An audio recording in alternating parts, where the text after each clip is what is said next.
네, 이란 전쟁 석 달째를 맞이했습니다. 이란 최신 속보들 전문가와 함께 이야기 나눠보겠습니다. 네, 김열수 한국군사문제연구원 안보전략실장과 함께하겠습니다. 어서 오십시오. 네, 어서 오십시오.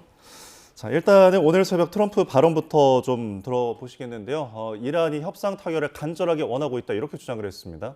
트럼프의 발언 들어보시죠. I mean, Iran is dying to make a deal. I can only tell you that. They cannot be nuclear other than that, but their Navy's gone, their Air Force is gone. Every ounce of any form of equipment practically is gone.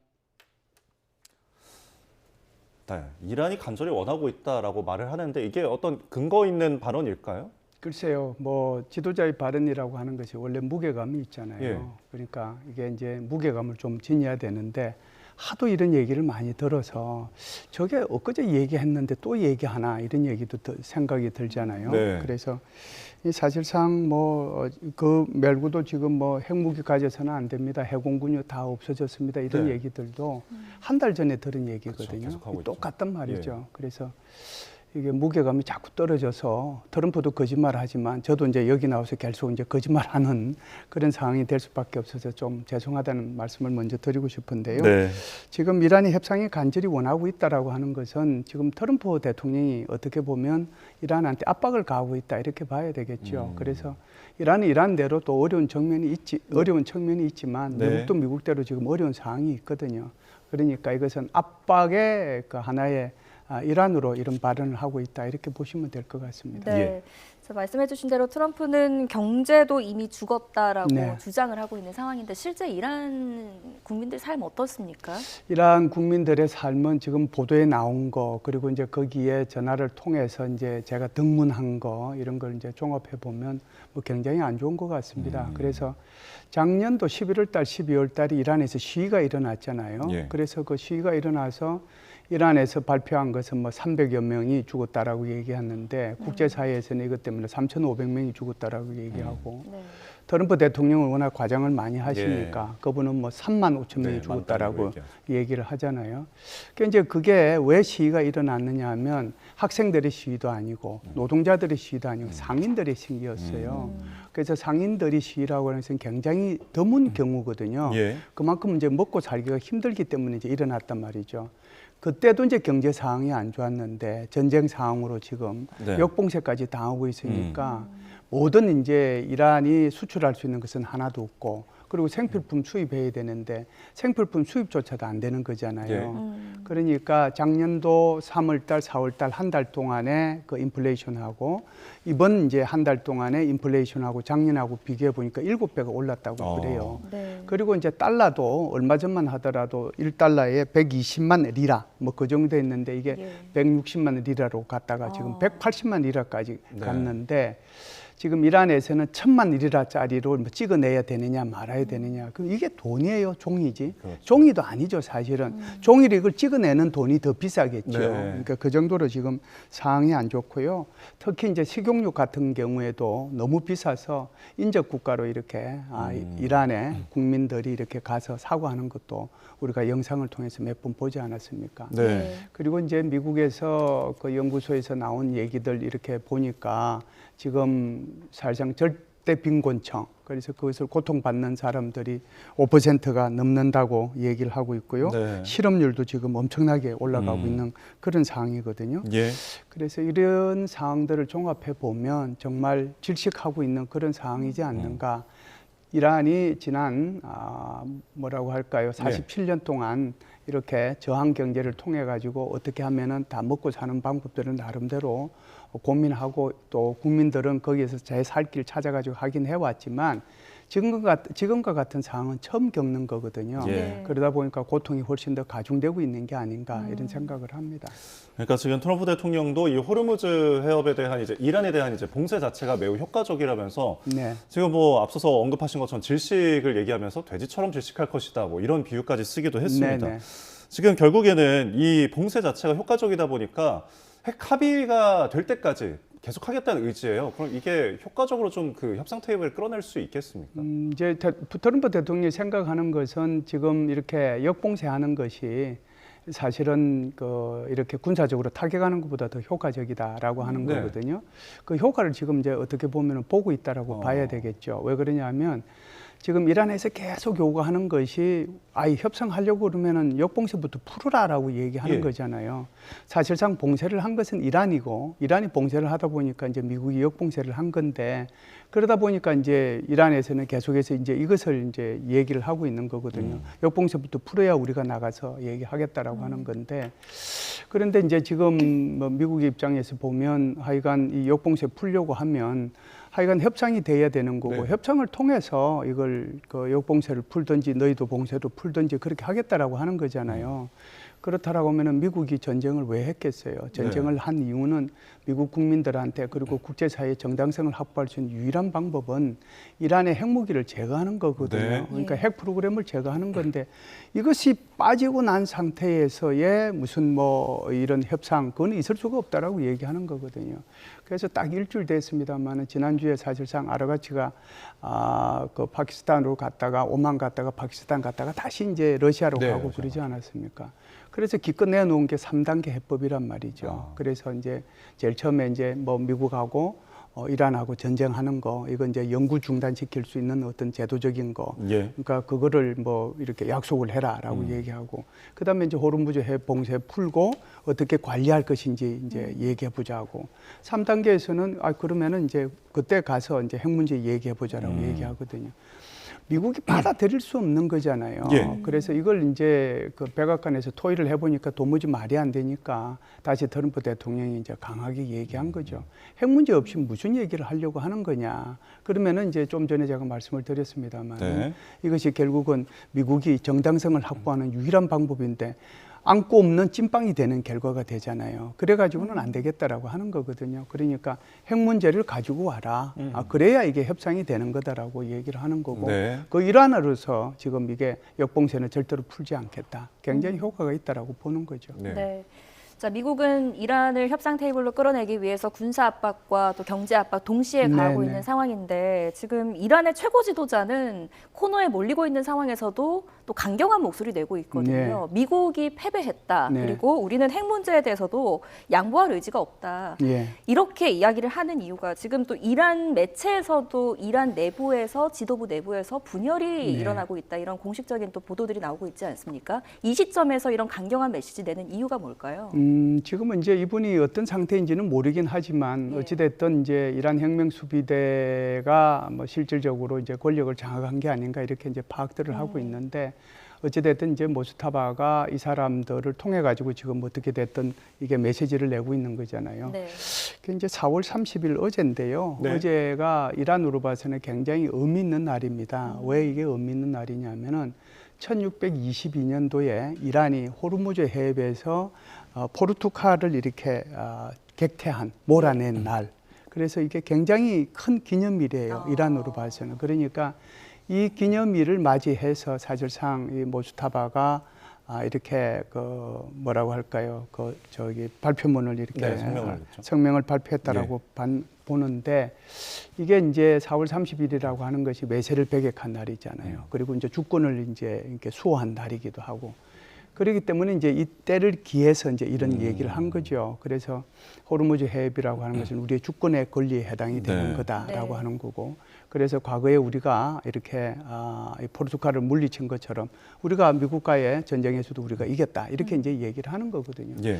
말로야 무엇을 못 하겠습니까? 말로서야 자기가 이 세상에서 다 1등이 되고 전 세계를 네. 다 이제 이렇게 지배하고도 남을 수 있는 거죠. 네. 그러니까 그럼에도 불구하고 이 날짜가 마침 이제 이런 의미 있는 날짜다 보니까 이런 성명을 발표해서 국민들의 사기를 도두기 위해서 한 게 아닌가 이런 생각을 합니다. 네, 좀 시기적절한 말을 했다라고 볼 수가 있을 것 같은데 네. 사실 지금 말로는 서로 좀 압박하고 위협하고 있지만 협상에 대한 물밑 작업도 좀 오고 가는 게 지금 보도들이 전해지고 있잖아요. 지금 CNN 보도에 따르면 협상안을 이제 좀 보완해서 네. 기존보다 좀 더 수정된 평화안을 지금 이번 주 금요일 정도까지 전달할 것이다라는 관측인데 이 부분에서 좀 어떤 것들이 변화가 있을까요, 그렇다면? 글쎄 이제 그게 이제 5월 1일 오늘이 이제 토요일이지 않습니까? 예. 뭐 그쪽 시간하고 우리 시간하고 좀 달라서 조금 헷갈리는 부분이 있긴 한데 어찌됐든 그게 이제 오면 뭔가 이제 이걸 가지고 다시 또 협상을 하겠구나 이런 생각을 하잖아요. 네. 이게 딱 일주일 전하고 똑같거든요. 그래서 이거 일주일 만에 또 내가 거짓말하게 생겼구나 이런 생각이 들어서 두려움도 있긴 있어요. 네. 예. 그러면은 이 협상안에는 미국이 생각하고 있는 것은 이런 거죠. 제가 이제 좀 전에 3단계 해법을 지난주 주말에 그 이란이 제안을 했는데 미국이 이를 거부했다고 그랬잖아요. 예. 네. 그러니까 핵 문제가 들어있지 않은 핵 협상은 아무런 의미가 없다라고 하는 거거든요. 그래서 이번에 이제 다시 이란에서 수정안을 낸다면 그 수정안 속에는 반드시 이 이란의 핵 문제가 포함이 될 거라고 생각을 해요. 그렇지 않으면 미국에서 이걸 다시 리젝트할 거거든요. 그쵸. 그러니까 농축 문제하고 그다음에 핵 농축의 그 권한 네. 그거하고 그 두 가지 문제가 어떤 형태로든지 간에 뭐 들어가 있어야 거기서 이제 협상에 그 이렇게 여유가 생기는 거지 그거 자체가 아예 빠져버리면 안 되는 거거든요. 근데 이제 지금 무스타바 같은 경우에는 뭐 이거 핵 문제도 포기 못 한다고 그러고 네. 그리고 또 이 호르무즈 해협도 포기 못 한다고 그러고 있는 상황이잖아요. 그러니까 바깥으로는 그렇게 하지만 예. 지금 이제 우리 앵커님 질문하신 것처럼 물밑으로는 또 그렇게 얘기할 수도 있거든요. 만일에 수정안이 나온다면 그 수정안 속에 이 핵 문제가 포함되지 않으면 미국은 또다시 안 할 겁니다. 네, 지금 이란이 또 혼자 힘들어 보이니까 러시아 푸틴 대통령이 나섰습니다. 네. 얼마 전에 그 아라그치 외무장관과 푸틴 대통령 그렇죠. 접견하지 않았습니까? 네네. 근데 여기서 어떤 이야기를 했는지가 참 궁금해요. 지금 러시아 푸틴 대통령이 트럼프 대통령과의 전화 통화에서 여기 호르무즈에서 어떤 무력 충돌이 있으면 이것도 용납하지 않겠다 이런 이야기를 했는데 러시아는 이란 편을 들기로 마음을 먹은 걸까요? 어떻게 보세요? 이란 편을 지금 들고 있죠. 네. 지금은 이제 지금까지 휴전되기 전까지 러시아가 이란에 지원해 준 것이 크게 두 가지예요. 하나는 군사 정보를 제공해 준 거고요. 예.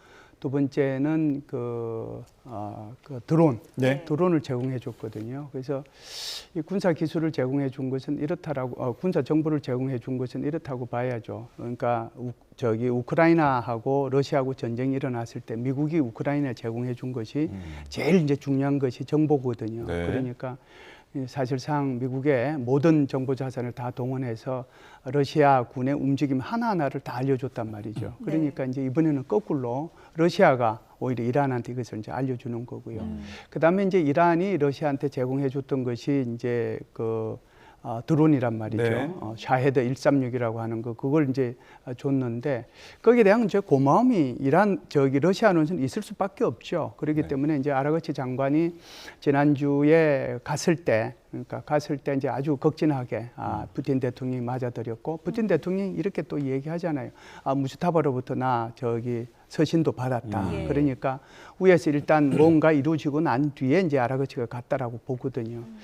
그래서 지금 아라그치 장관이 거기 간 것은 아마 3단계 해법을 얘기했을 겁니다. 네. 우선 이제 전쟁하는 거 이거 그만두게 하고 그다음에 이제 호르무즈 해협하고 그다음에 이제 핵 문제 하자. 네. 그 얘기 했을 거고요. 그래서 이제 러시아가 이걸 좀 도와달라 그랬거든요. 푸틴 대통령이 그때 당시에 뭐라고 그러냐면은 내 모든 능력을 다해서 당신을 도와주겠다고 예. 그랬어요. 그러니까 그 중에 하나가 제일 먼저 나온 게 지금 트럼프 대통령한테 전화한 거거든요. 자신이 중재자로 좀 나서서 뭘 해보겠다라고 얘기를 한 건데 이게 3월 9일 날 했던 거하고 똑같은 형태로 나타냈어요. 전화한 거나 그 결과나. 예. 그래서 3월 9일 날도 트럼프 대통령하고 푸틴 대통령하고 전화 통했어요. 네. 이때 전쟁이 일어난 지 10일밖에 안 됐을 때잖아요.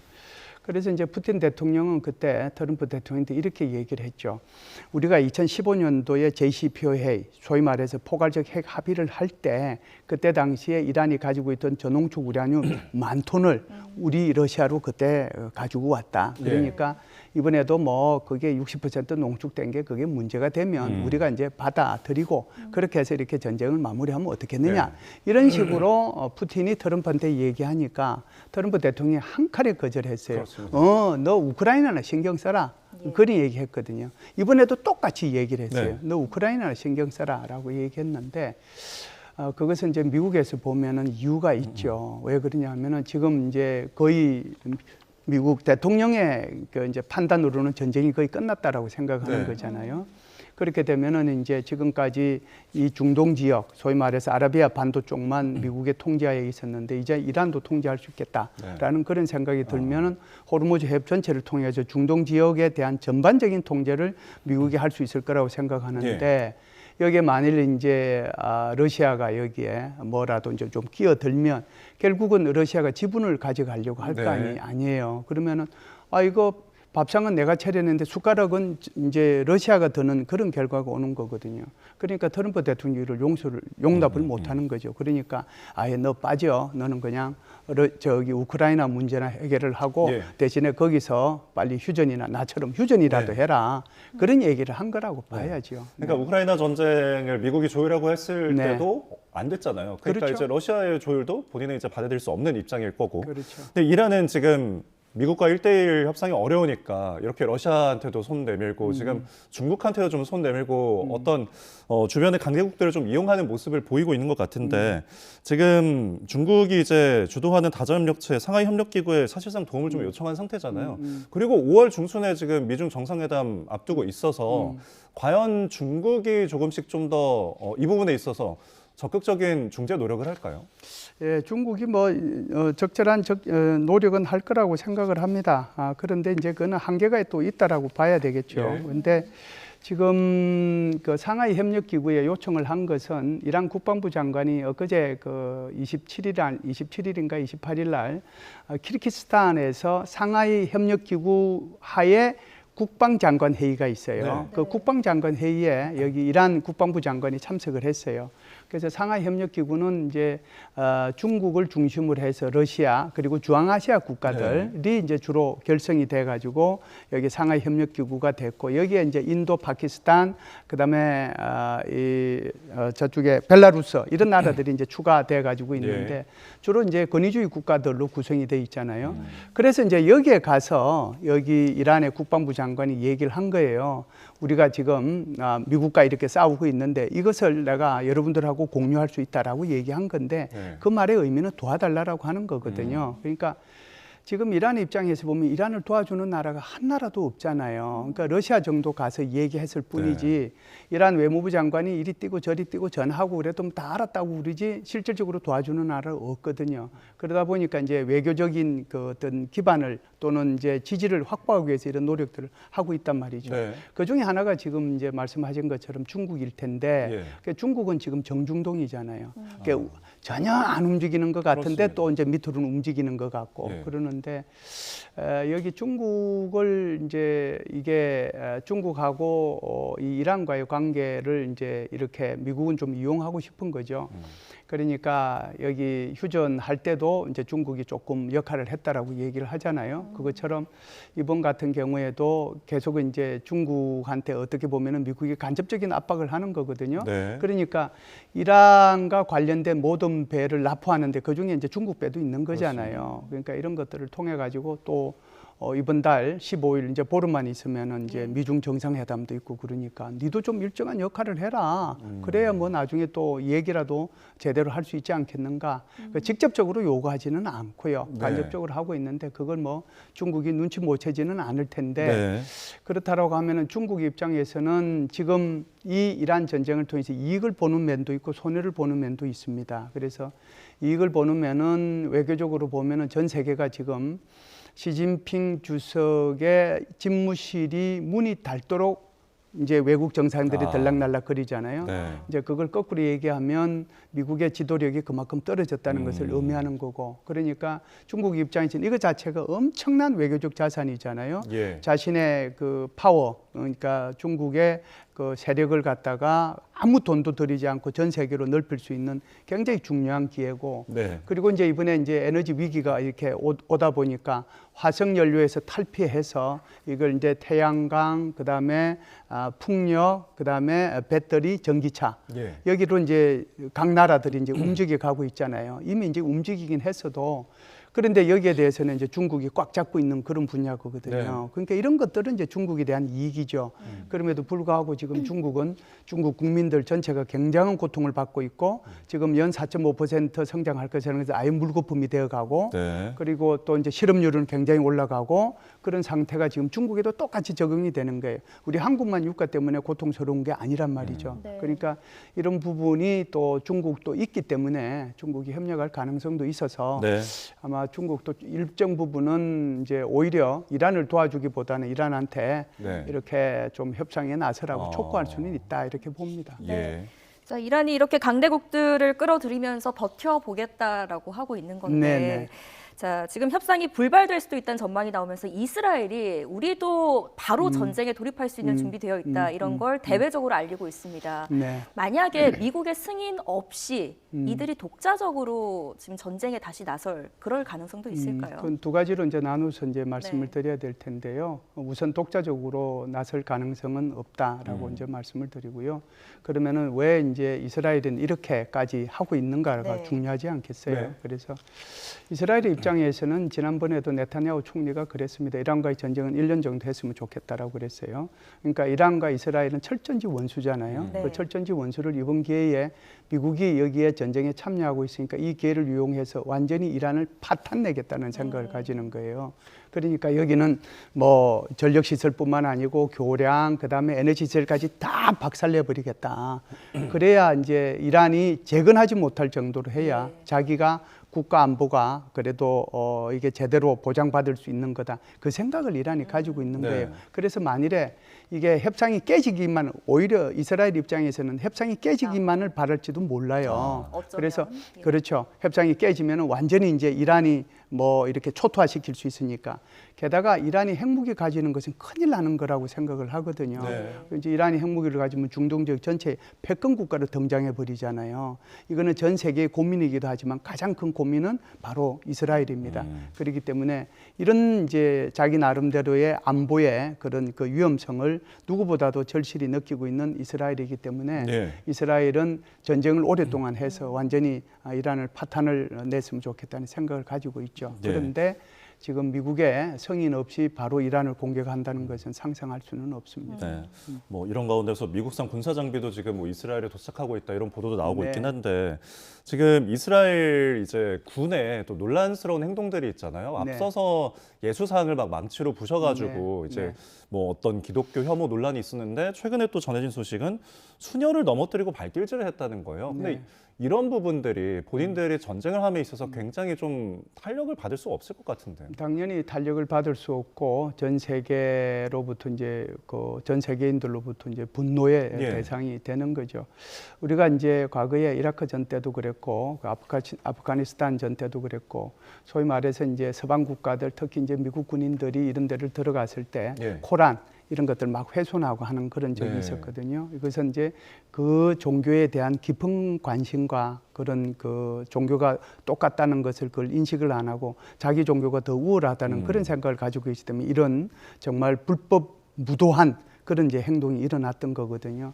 그러니까 이번에 지금 이스라엘을 보면은 우리가 흔히 이제 이스라엘은 뭐 예수님을 믿는 나라라고 생각할지는 모르지만 전혀 아닙니다. 예. 이스라엘은 하느님을 믿는 나라고요. 예수님은 그냥 예언자 중에 한 사람이라고 얘기하는 네. 거예요.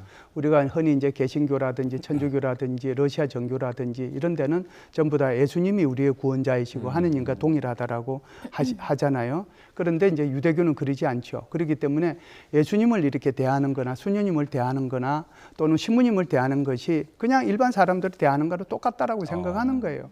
그러니까 이게 무슨 얘기냐면은 그만큼 이 종교에 대한 이해력이 병사들이나 이런 게 부족하고 거기에 대한 교육을 안 시키다 보니까 저런 천인공노할 일이 벌어지는 네. 거거든요. 그러니까 전 세계를 이스라엘의 적으로 만드는 그런 네. 결과를 초래하기 때문에 그래서 저런 사건이 일어났을 때 이스라엘 국방부 장관이 서둘러서 예. 여기에 대해서 잘못된 거라고 그러고 여기 관여된 이런 장병들은 바로 처벌하겠다라고 얘기한 이유도 이것이 일파만파로 확산되면 이스라엘로서는 이익 볼 게 하나도 없기 때문에 네. 그런 거거든요. 이런 일이 일어나서는 안 되죠. 예. 네. 자, 계속해서 나토 이야기 좀 해보겠습니다. 네. 지금 트럼프 대통령이 본인이 도움을 요청했을 때 비협조적이었던 나라들에 네, 대해서 네. 계속해서 서운함 표출하지 않았었습니까? 그렇죠. 근데 이제는 뭐 독일뿐 아니라 이탈리아, 스페인 주둔 미군까지도 철수할 수 있다 이런 네, 이야기를 네. 하고 있어서요. 네. 이게 단순한 협박용인 건지 네. 아니면 정말 실행 직전의 단계라고 봐야 되는 겁니까? 저분은 하실 것 같은데요. 네. 저분은 하실 것 같아요. 그래서 이제 제일 우리가 생각할 수 있는 것이 미국이 나토를 탈퇴할 건가 하지 않을 것인가, 그것이 이제 주된 관심사였는데 예. 지금 얘기하는 거를 보면 적어도 미국은 나토를 탈퇴는 하지 않을 것이다라고 하는 거잖아요. 예. 그러면은 나토 탈퇴는 안 하는데 대신에 나토의 재조정은 하겠다라고 하는 겁니다. 네. 그러면 지금 말씀하신 것처럼 독일에 이제 가장 많은 미군이 주둔하고 있는 거고 스페인에도 있고 또 이태리도 있고 그러는데 그 미군들은 조정하겠다고 하는 거예요. 왜 네. 그러냐면 협조 안 했다고 하는 거거든요. 그러니까 이 나라들 이제 영국도 그랬고 프랑스도 그러긴 했지만 미군들이 이번 전쟁을 위해 가지고 거기에다가 이제 이게 영토 그러니까 영공을 날아가야 되는데 네. 그걸 못 날아가니까 둘러서 가야 돌아가죠. 되거든요. 또 기지 사용도 못 하겠단 말이죠. 그러니까 스페인 총리가 이제 좌파 정부이긴 하지만 가장 이제 또 반대가 심했고, 그리고 이제 트럼프 대통령을 조롱하다시피 했고, 또 이번에 이제 독일 총리도 미국 국민들 전체가 지금 이란에 의해 가지고 조롱당하고 있다. 이렇게까지 이제 또 트럼프 대통령을 이렇게 비하했단 말이죠. 예. 그러다 보니까 트럼프 대통령도 이거는 좀 아닌 것 같다는 생각을 한 것 같죠. 그래서 이걸 이제 어디로 보내냐 하면은 루마니아, 불가리아, 네. 그리고 에스토니아, 라트비아, 리투아니아 이런 데로 보내겠다. 그러니까 이번에 그래도 뭐 말로라마 예. 이렇게 적극적으로 지원을 해주고 영공을 사용하도록 하는데 뭐 이렇게 좀 도와주고 그런 나라들한테 우리 그 미군이 가 있어야지 우리한테 반대했던 그런 나라에 왜 미군이 주둔해야 되느냐 그런 생각을 이제 얘기한 거거든요. 예. 그래서 제가 볼 때는 글쎄요, 뭐 스페인 같은 경우에는 워낙 이번에 좀 심하게 했기 때문에 스페인 같은 경우는 진짜 미군 철수도 할 수 있어요. 네. 그런데 다른 데에서는 독일 같은 경우에는 뭐 철수보다는 굉장히 많은 감축을 통해서 재배치할 텐데 네. 이것이 이제 꽤 시간이 걸릴 겁니다. 사실은 트럼프 대통령 일기 때도 독일에서 네. 철군한다고 그랬어요. 그래가지고 이제 막 철군하겠다고 얘기하고 막 그랬는데 정권이 바뀌어버렸잖아요. 예. 바이든 대통령이 들어서면서 첫 마디가 독일에 있는 미군은 그대로 주둔한다 이렇게 얘기한 거거든요. 그러니까 이게 트럼프 대통령이 저렇게 얘기해서 2년 내에 이제 이게 움직여지면 그래도 뭐 기지를 재조성하고 거기에 배치를 하고 하는데 관계는 없는데 이게 시간이 좀 끌어서 만일에 그 다음에 민주당 계열의 어떤 그 분이 대통령이 된다고 네. 하면은 다시 또 좀 조정은 될 가능성은 있죠. 네. 트럼프 대통령 뭐 필요했을 때 유럽은 없었다. 계속해서 네. 지금 뒤끝을 부리면서 감축까지 뭐 언급을 했습니다. 이것도 조금 궁금한데 계속해서 5월 1일자에서 이 전쟁권해법에 의해서 네. 의회가 이 전쟁을 좀 승인을 안 해줄 것이다. 계속해서 이야기가 나오고 있습니다. 국방위원회 이제 헤그세스 나와서 네. 지금 4월 7일부터 휴전했으니까 네. 그 기간도 이제 세야 된다라는 네. 취지로 좀 언급을 했어요. 이게 이후에 지금 새로운 출구가 될 수 있는 겁니까? 네, 몇 가지로 나누어서 이제 한번 설명을 해보겠습니다. 예. 우선 전쟁은 2월 28일 날 했는데요. 그렇다 보면 60일에 해당이 되면 이게 이제 4월 28일 날 돼야 되는데 왜 하필이면 5월 2일이냐, 예. 5월 1일이냐, 일일이요. 그거죠. 그래서 이것은 이제 미 행정부에서 미 의회에다가 이 전쟁한다라고 이렇게 요청한 날이 그러니까 의회에서 이렇게 좀 네. 통과시켜 달라라고 한 날이 4월 2일입니다. 예. 그렇기 때문에 이제 60일 되는 날이 5월 1일이라고 하는 점을 네네. 먼저 말씀을 드리고요. 두 번째는 이제 이 전쟁 권한법이라고 하는 것이 1973년도에 이렇게 만들어지긴 했어요. 네. 만들어지긴 했는데 이걸 가지고 이제 사실상 이 의회에서 통과가 안 됐기 때문에 계속 철수하라고 미 상원과 하원에서 결의안이 이제 나왔었습니다. 주로 예. 이제 민주당에서 다 했죠. 그런데 상원에서 이 전쟁 이제 하지 말아라라고 하는 것을 4번 부결을 시켰고 네. 하원에서 1번 부결을 시켰습니다. 그러면은 총 5번에 걸쳐서 상하원에서 미국 보고 전쟁하지 말아라라고 하는 것이 부결이 됐으니 네. 이것은 전쟁에 대한 그런 지원은 아니라고 하더라도 적어도 그래도 전쟁하지 말라라고 하는 그런 신호는 아니잖아요. 그래서 이것은 전쟁은 계속할 수 있다라고 얘기하는 거고, 세 번째 헤그세스 국방부 장관이 이번에 나가서 이렇게 발언한 것은 좀 잘못됐다라고 예. 저는 생각을 예. 해요. 물론 4월 7일부터 지금 오늘 5월 1일까지 이렇게 한 13일인가요? 23일 정도 네, 거의 휴전이 한 되고 주가 있는데 됐습니다. 그럼 23일 후에는 그러면 끝내야 된다는 그런 논리가 되는 거잖아요. 그렇기 때문에 이것은 헤그세스 장관이 자기가 답변하는 과정 속에서 좀 답변을 잘못한 것 같다는 생각이 들고요. 마지막 하나를 더 말씀을 드리면 예. 이게 그 바이든 대통령이 있을 때도 리비아를 폭격할 때 그때도 네. 60일이 넘었다라고 하는 거고요. 그다음에 이제 참 오바마 오바마 대통령이요. 대통령이죠. 그리고 네. 바이든 대통령이 있을 때도 후티 반군에 대해서 이게 미사일로 공격하고 할 때도 그 60일이 넘었거든요. 그런데도 여기에 대해서 이제 크게 문제 삼지 않고 넘어갔는데 이제 이걸 이제 전체적으로 다 아우러서 말씀을 드리면 사실상 전쟁권한법은 전쟁에 대한 권한은 미 의회에 있는 건 맞습니다. 네. 예. 그러니까 1973년 이전까지는 이게 행정부에 있다가 예. 워낙 이제 뭐 베트남 전도 들어가서 문제가 있고 그러다 보니까 미의회에서 이것을 가져갔는데 그 이후에도 사실은 여러 가지들에 있어가지고 의회에 이렇게 승인을 받은 것도 있지만 네. 의회의 승인을 받지 않고 전쟁 비슷한 군사 작전 한 것도 많이 있어요. 그런 데 대해서 미국에서는 그렇게 크게 이거 가지고 아주 시비가 붙어가지고 뭐 이런 것보다는 조금 보면은 좀 이렇게 포용적인 그러니까 그런 측면이 있다는 것도 동시에 말씀을 좀 드리겠습니다. 네, 일단 의회가 강제적으로 전쟁을 종료시키기는 좀 어려울 네. 것으로 보입니다. 네. 자, 지금까지 김열수 한국군사문제연구원 안보전략실장과 함께 나눠봤습니다. 고맙습니다. 감사합니다.